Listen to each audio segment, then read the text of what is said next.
Chapter 8, Mishnah 5. Another dispute between a buyer and seller.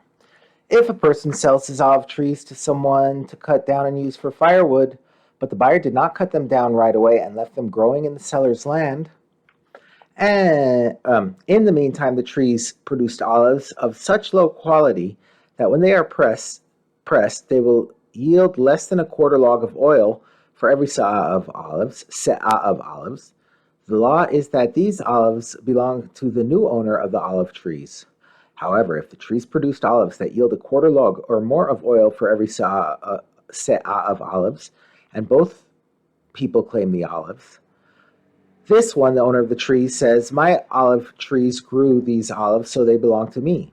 And that one, the owner of the land, says, "My land grew these olives, so they belong to me." They divide the olives between them, since they are both right. The olives need both trees and the land in order to grow.